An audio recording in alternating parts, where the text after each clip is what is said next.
in town tonight for the first of 4 against the first place club in the West, the Dodgers of Tommy Lasorda. And the Phillies tonight will face a knuckleballer, Tom Candiotti, who they've had some success with thus far in 1995. Candiotti, 6-11, has gotten very little offensive support against Paul Quantrill, still in search of win number 10. Todd and Chris are next. Paul Quantrill against the Dodgers. Both times Tom Candiotti has faced the Phils.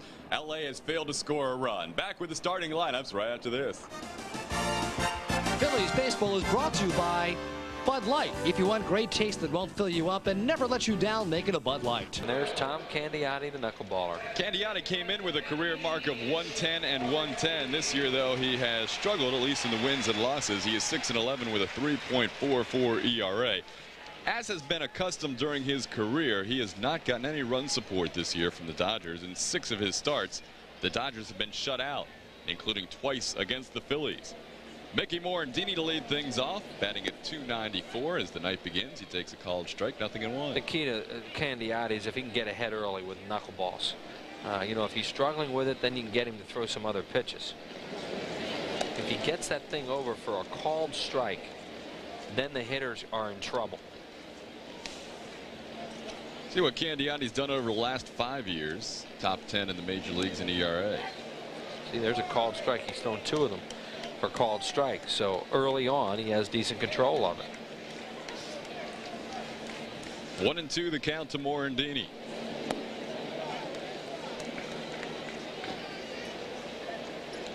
Done a real solid job as the leadoff hitter for the Phils. Guys just like to get through at bats against a Candiotti and not get too messed up for the next guy. No mo. Swing and a miss. Knuckleballer floated outside, but probably looked good when Mickey decided to pull the trigger.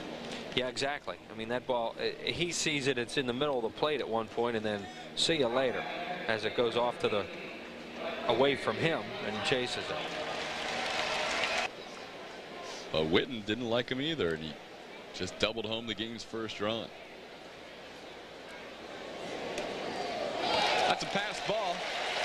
What happens with the knuckler? Piazza tries to save it before it goes in the dugout. Either way, it's a base, as it turns out. Runner on third now with 2 outs. Yeah, you see that he doesn't have a whole lot of wild pitches, as Todd pointed out, and you know, that means Piazza's been doing a pretty good job. But you know, he has a pretty good dancer tonight. That thing is jumping all over the place, and you know, they're tough to catch. Pass ball charge to Mike Piazza. Now you have to be really careful if you're the catcher with a runner 90 feet away. Wow. Oh, he's got a good one. That thing, I mean, broke 8 inches at the very last minute. It's kind of surprising they don't lead the league in pass balls. So 16 for the Cubs, and now the Dodgers are second with 13. And you have to think many of them come when Tom Candiotti is on the mound. I don't know what the Cubs' excuse is. 2-0 the count to Dalton. That last pitch was just nasty to look at on the screen. We see he's got that big picker. Fouled away, it's 2-1. Puts a lot of pressure on Piazza right now because you have to call the knuckleball with a runner on third because it's his best pitch. So look at Darren with 2 outs and runners on, as he has that situation right now. I thought that second pitch was a strike. It's 1-2 now, not 2-1. I was just watching Witten, and Witten's taking a very aggressive lead towards the plate. It's almost like a contact play with less than 2 outs because he wants to be in motion if the ball bounces away from Piazza. See that he had a real good lead that time. You know, that's something that you teach base runners. Some of them are good at it, some of them aren't. He's doing that very, very well, having his movement towards the plate as the pitch is delivered. Phil's lead 1-0. We're in the first. Called third strike. Piazza will tag Dalton, and that'll do it for the Phils in the first inning. 1 run on a couple of hits. Mark Witten with the RBI double. We're through 1. It's 1-0 Phillies. Not only is he a strong arm, but it was right on the plate. Can he do it again? Bases loaded. Jim Eisenreich with a pinch hit slam last night. Way high and inside as Piazza fights that pitch. It's 1-0.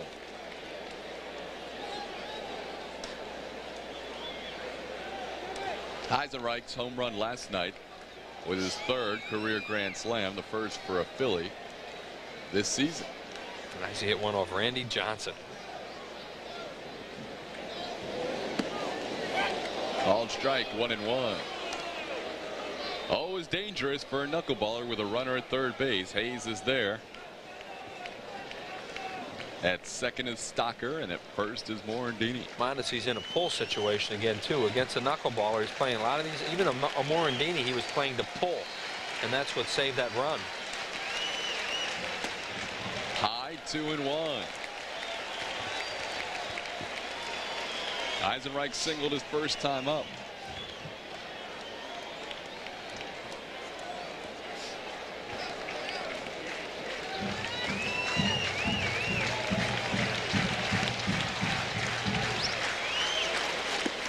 Good knuckleball, 2-2, or that was a curveball. Yep, to a curveball then, Todd, and that, you know, that's tough when you're up there thinking knuckleball, and all of a sudden he flips that curveball up there and gets it over. That's we talked about earlier, that he has a real good one.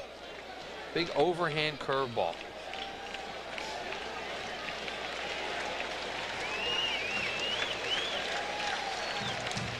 Swing and a miss at the knuckleball. So the Phil Strand 3. Couple of hits, 3 men left on. We head to the 3rd, 1-1 ball game. Kind of. By the way, what am I getting paid for this? Nothing. You're taking money away from me tomorrow. You fly ball to right field. Mondesi has it, and Jeffries does not advance the runner. That's the 2nd time tonight the Phillies have had a runner at second with nobody out and didn't advance. Let me ask you a question, Gary, because you see a lot of games. One of the things that I've noticed that has changed in the game is situational hitting like that. I've done several games this year where there's a left-handed hitter hitting in that exact situation. First pitch, he hits a fly ball to left field. I mean, it's like, what are you doing? But I mean, sometimes I wonder if they really know that they're supposed to pull the ball on the ground. We take it for granted because we know that's the way the game's supposed to be played. But sometimes I wonder if these players actually know what they're supposed to do in certain situations. We had Mike Schmidt on about 3 weeks ago, and the first thing that came out of his mouth, that was exactly what he said about situational hitting. Yeah.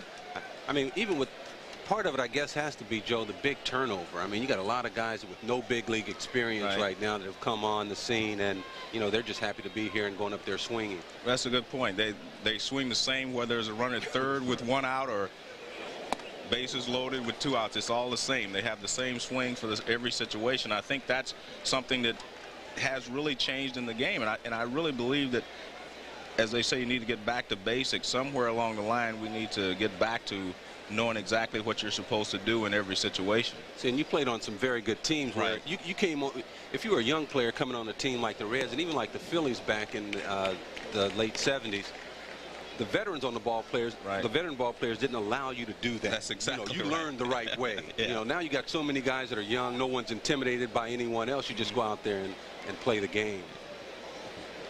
That's exactly right. They're not impressed by anyone or their credentials. Whitten chases a high pitch and strikes out. 2 outs in the inning. Tell you what they do in spring training. They take them to a field and they work on situational hitting. As you see, they swing and a miss. Now, what you guys are talking about, I think one of the reasons also is arbitration nowadays. Yeah, you know, you go to arbitration, nobody says, how many balls did you pull to the right side, Joe? Or give yourself up on. And I think that's helped change the game from when you guys played. There's no doubt that arbitration puts more emphasis on statistics and your individual statistics than they do team statistics. So that is a big point. And maybe that's one of the things that needs to change in this game. Dalton hits a fly ball to left field. Fonville has a beat on it. Waits, squeezes it. You gonna stay another half inning or so? Whatever you guys want me to do. I'd rather sit with you guys than to sit over there with them. You're here. All right. Here's Joe Gier here in 1983. Yes. When he played, and that's the way he is as a broadcaster. I mean, Joe is not a shrinking violet. No. I think pound for pound, you know, I don't see how you could have been a better player than Joe Morgan. 2-time MVP, and he's doing a good job in this business. I know I enjoy listening to it. Yeah, he's very good. We were just talking. I was watching him last night at home after we got home from this one. Here's Van Slyke, who is 0 for 1. Pops it foul out of play just below us, and he was safe on catcher's interference last time. The 17th time that has happened to him in his career, and of all active major leaguers, that leads. You know, that's pretty much due to a late swing. You know, you want to take a good look at the ball. You're thinking the other way. And it's almost like hitting the ball out of the catcher's glove. The catcher doesn't even think you're going to swing. Ooh. Big swing and a miss, 0-2. I tell you, that's one thing. There's Springer up, thinking maybe the Phillies might hit for Quantrill if he gets to the plate. Fourth in this inning, Quantrill is due.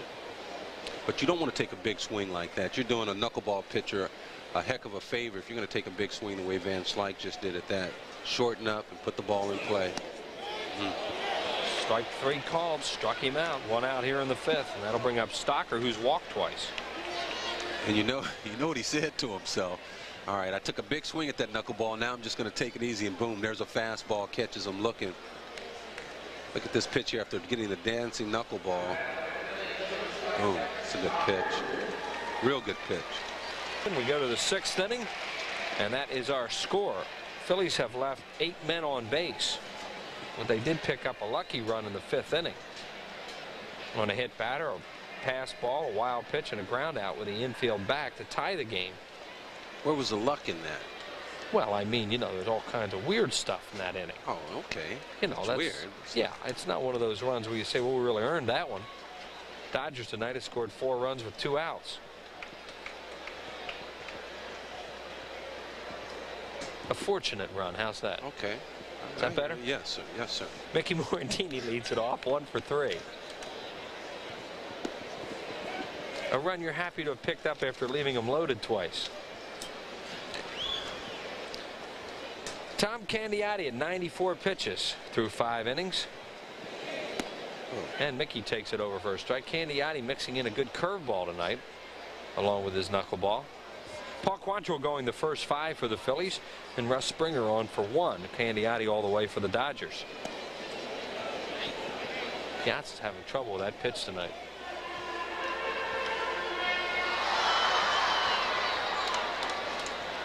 Here is Mike Piazza.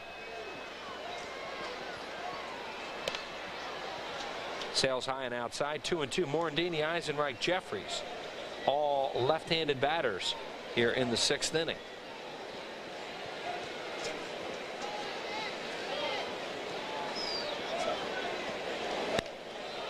Hit high in the air to center field. Brett Butler, an easy play, drifts back, waits, and there's 1 down here in the 6th. And that'll bring up Eisenreich. Jim 2 for 3 tonight. Single, double, and a strikeout. Again, Chris, another ball up in the strike zone, but you don't mind if the little guys chase that pitch. If you're a pitcher, if you can get that ball up and you can get a guy like Morandini, Stocker to hit the ball in the air, then they're doing you a favor. Yeah, especially if they hit it deep to center field like that. A lot of room out there. Here's Eisenreich. Almost hit a home run in this game. Hit one off the wall. That was a ball Joe Morgan said you would have caught. That wasn't Eisenreich that hit that. That was Witten who hit it earlier. Eisenreich hit the ball to deep right center, too. Eisenreich has good numbers off Candiotti now. 15 for 39. He has good numbers against the Dodgers. Yes, he does. He owns this ball club. There's Candiotti at 100 pitches. Gary right on it as usual. Eisenreich coming into this game batting .418 lifetime against Los Angeles. Heck, I can remember last year. I mean, everything he hit, if it was a slow ground ball to somebody, it bounced over their head. 2-1 on Eyes. Right back at Candiotti. He spears that one and throws him out. 2 down here in the 6th. For Jeffries, 0 for 3. Fielder's choice. Lived on an error, flied to right, and he scored twice. Jeffries beginning the game at an even 300. You see him right now at 298.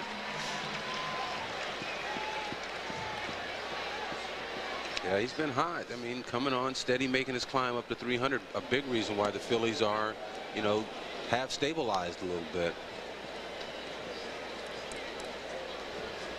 Knuckleball over for a strike, 0-1. Mark Witten, the on-deck batter. That's another reason. Witten. And another knuckleball for a strike. Yeah, Witten has really helped out of that 4-hole. Witten with 5 homers, 15 RBIs since being acquired by Lee Thomas from the Red Sox. Struck him out on a foul tip, and that's the first 1-2-3 inning for Candiotti. No runs, no hits, no errors, and nobody left. Through 6, we're tied at 4.